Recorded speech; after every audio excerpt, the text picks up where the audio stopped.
கேரளாவிலே வயநாட்டிலே நிகழ்ந்திருக்கின்ற பேரழிவை பற்றி உள்துறை அமைச்சரான அமித்ஷா அவர்களுக்கும் கேரள முதல்வரான பினராயி விஜயன் அவர்களுக்கும் வாக்குவாதம் நடந்து கொண்டிருக்கின்றது. அமித்ஷா அவர்கள் சுட்டிக்காட்டியிருக்கின்றார், இந்த பகுதியிலே பெரும் மழை பெய்யும், நிலச்சரிவு அதிக அளவில் ஏற்படுவதற்கும் வாய்ப்பு இருக்கின்றது என்று நாங்கள் சில நாட்களுக்கு முன்னாலேயே எச்சரிக்கை கொடுத்திருந்தோம். ஆனால் அப்படி எச்சரிக்கை கொடுத்திருந்த போதிலும் கேரள அரசாங்கம் தகுந்த முன்னேற்பாட்டு நடவடிக்கைகளை எடுக்கவில்லை என்று அவர் பேசியிருக்கின்றார். மழையையும் நிலச்சரிவையும் யாராலும் தடுக்க முடியாது. ஆனால் இப்படி ஒரு எச்சரிக்கை கிடைத்த பின்னாலே அந்த எச்சரிக்கைக்கு பிறகாவது அங்கே வசிக்கின்ற பாதிக்கப்படக்கூடிய இடங்களிலே வசிக்கின்ற பொதுமக்களை எல்லாம் அப்புறப்படுத்தி அவர்களை ரிலீஃப் கேம்ப் என்று சொல்வார்களே, அப்படிப்பட்ட நிவாரண முகாம்களிலே தங்க வைத்து 4-5 நாட்களுக்கு பிறகு அல்லது ஒரு வாரம் கழித்து எல்லா அட்டகாசமும் இயற்கையின் எல்லா அட்டகாசங்களும் ஓய்ந்த பின்னாலே மீள்குடி அமர்த்தி இருக்க வேண்டும். இதுதான் அமித்ஷா அவர்கள் சொன்னது. ஆனால் பினராயி விஜயன் அவர்களோ இது அரசியல் பேசுவதற்கான நேரம் இல்லை என்று அதை புறம் தள்ளிவிட்டார். அந்த அமித்ஷா அவர்களின் கூற்றை புறம் தள்ளிவிட்டார். அமித்ஷா அவர்கள் கூறியது சரியா தவறா உண்மையா பொய்யா என்பதை பற்றியெல்லாம் பினராயி விஜயன் அவர்கள் பேசவில்லை. இது உகந்த நேரம் இல்லை என்பது அவர் கருத்து. அதிலே ஓரளவு உண்மை இருக்கிறது என்பதை நானும் மறுக்கவில்லை. ஆனால் ஒவ்வொரு முறையும் இப்படி கொடுக்கப்பட்ட எச்சரிக்கைகளை எல்லாம் அலட்சியப்படுத்திவிட்டு அதன் பிறகு பேரழிவு ஏற்பட்டு பின்னாலே அதை யாராவது சுட்டிக்காட்டினால் இது தகுந்த நேரமில்லை, அது தகுந்த நேரமில்லை என்று சொல்லிக் கொண்டிருப்பது எந்த விதத்திலே பலன் தரும்? அப்படியானால் இது தகுந்த நேரம் இல்லை என்றால் அது உண்மையாகவே இருந்த போதிலும் கூட தகுந்த நேரத்திலே, அதாவது முன்னாலேயே தகுந்த ஏற்பாடுகளை செய்திருக்க வேண்டும். அதையும் செய்ய மாட்டோம். பேரழிவுக்கு பிறகு அதை யாராவது சுட்டிக்காட்டினால், அப்படி எச்சரிக்கை கொடுத்தும் சரியாக இவர்கள் செயல்படவில்லை என்பதை சுட்டிக்காட்டினால் இது அரசியலுக்கான நேரமில்லை என்று சொல்லி அதையும் ஒதுக்கி விடுவோம். இப்படி நடந்து கொண்டால் எப்படி? அது சரியான போக்கு இல்லையே. இனியாவது தகுந்த எச்சரிக்கையுடன் செயல்பட வேண்டும். உள்துறை அமைச்சரின் கருத்தும் அதுதான். அதை சரியான முறையிலே உள்வாங்கிக் கொள்ள வேண்டும். அதை தவிர கேரள அதிகாரிகளிடமும் அமைச்சர்களிடமும் இன்னொரு கருத்தும் நிலவுவதாக தெரிகின்றது. அதாவது மத்திய அரசாங்கம் எச்சரிக்கை கொடுத்திருந்த போதிலும் அது மிகவும் பொதுப்படையாக இருந்தது, குறிப்பிட்ட எச்சரிக்கையாக இல்லை என்பது அவர்களுடைய கருத்து. அதை அவர்கள் வெளிப்படையாக கூறியும் இருக்கின்றார்கள். இது முற்றிலும் தவறான ஒரு விஷயம். ஏனென்றால் கொடுக்கப்பட்ட எச்சரிக்கை மிகவும் பொதுப்படையானது அல்ல, குறிப்பிட்ட எச்சரிக்கை தான். அந்த உண்மையை அவர்கள் வேண்டுமென்றே மறைக்கின்றார்கள். பொதுப்படையான எச்சரிக்கை என்றால் என்ன?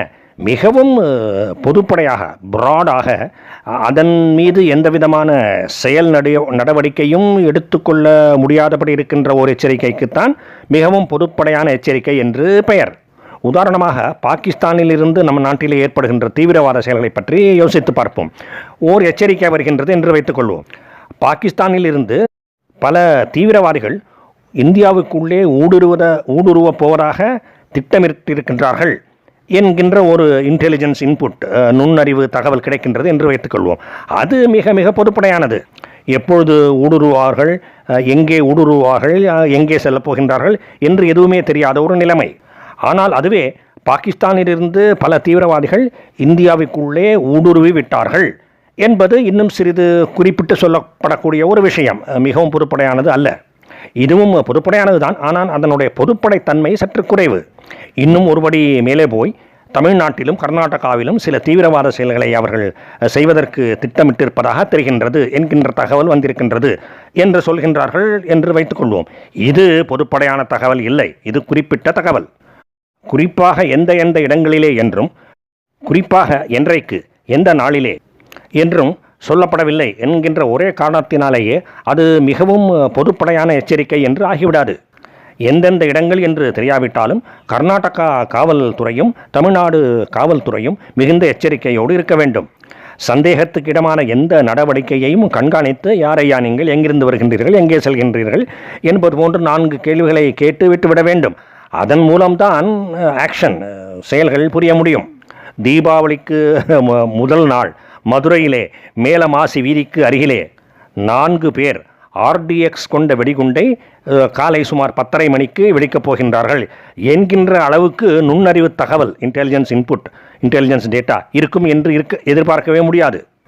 அப்படி எதிர்பார்த்து அப்படிப்பட்ட ஒரு தகவல் கிடைத்தால்தான் நாங்கள் செயல்புரிவோம், ஆக்ஷன் எடுப்போம் என்று நினைப்பது மக்கள் மீது சிறிதும் அக்கறை இல்லாத செயலாகும். மேலும் இந்த விஷயத்திலே கேரள அரசாங்கம் பல வருடங்களாக பல விஷயங்களிலே தவறி இருக்கின்றது என்பதையும் சுட்டிக்காட்டுவதற்கு நான் கடமைப்பட்டிருக்கின்றேன். திரு மாதவ் காட்கில் அவர்களை பற்றி உங்களில் சிலருக்காவது தெரிந்திருக்கும். சமூக ஆர்வலர் மற்றும் இயற்கையியல், சுற்றுப்புற சூழ்நிலை இவற்றின் மீதெல்லாம் ஆர்வம் கொண்டு தகுந்த எச்சரிக்கைகளை விடுப்பவர். அவர் பல வருடங்களுக்கு முன்பே, சுமார் 15 வருடங்கள் என்று நினைக்கின்றேன், சரியாக நினைவில்லை, பல வருடங்களுக்கு முன்னாமையே இந்த எச்சரிக்கைகளை எல்லாம் விடுத்திருக்கின்றார். தி என்டையர் வெஸ்டர்ன் காட்ஸ், மேற்கு தொடர்ச்சி மலை முழுவதுமே மனிதர்களாகிய நாம் பலவிதமான அக்கிரமங்களை செய்து கொண்டிருக்கின்றோம். இயற்கையின் சாதாரண விதிகளை எல்லாம் கூட மீறி கொண்டிருக்கின்றோம். அரசாங்கங்களும் கண்டுகொள்வதில்லை. பேரழிவு காத்திருக்கின்றது என்று பல வருடங்களுக்கு முன்பே அவர் எச்சரிக்கை செய்திருக்கின்றார்.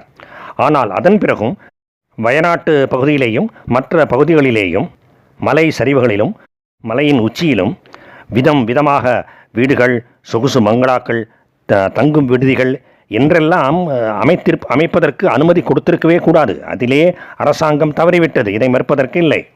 இப்பொழுது நடந்திருக்கின்ற பேரழிவின் தொடக்க புள்ளி அதுதான். பல வருடங்களுக்கு முன்னால் இருந்தே பல வருடங்களாக கேரள அரசாங்கம் அலட்சியமாக இருந்திருக்கின்றது. அதை தவிர சில தினங்களுக்கு முன்பால் கொடுக்கப்பட்ட எச்சரிக்கையை கூட அது அதிகமாக காதிலே போட்டுக்கொண்டு செயல்படவில்லை. எனவே பல சமூக ஆர்வலர்கள் இது இயற்கை பேரழிவு, நேச்சுரல் டிசாஸ்டர் இல்லை, மேன்மேடு டிசாஸ்டர், செயற்கையாக மனிதர்களால் ஏற்பட்ட பேரழிவு என்றே கருதுகின்றார்கள். அதை வெளிப்படையாக கூறியும் இருக்கின்றார்கள்.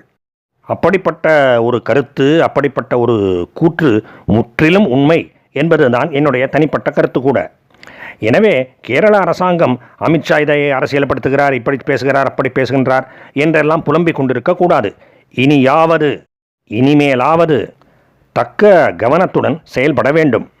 சுற்றுலாக்களின் மூலம் கிடைக்கின்ற வருமானத்தையே இறுதி நோக்கமாக கொண்டு மக்களை பலிகடா ஆக்கிவிடக்கூடாது. நீர்நிலைகள் ஆக்கிரமிப்பு, கண்ட இடங்களிலே வீடுகளை கட்டுவதற்கு அனுமதிப்பது, அதை ஆட்சியாளர்களின் கட்சியை சேர்ந்தவர்களே பிளாட் போட்டு விற்பது, பலவிதமாக நதிகளின் ஆறுகளின் பாதையை தடுப்பது என்று பலவிதமான அட்டூழியங்கள் நம்முடைய நாட்டில் நடந்து கொண்டிருக்கின்றன. தமிழ்நாட்டும் இதற்கு விதிவிலக்கு இல்லை. எனிவே, அது ஒரு மிகப்பெரிய விவாதம். அதை பற்றி பேச ஆரம்பித்தால் அதற்கு முடிவே இருக்காது. இன்னொரு சமயம் பார்ப்போம். இப்பொழுதைக்கு நான் சொல்லிக்கொள்ள விரும்புவதெல்லாம் இதுதான். விழிப்பு தேவை, கவனம் தேவை. வாழ்க பாரதம். ஜெய் ஹிந்த்.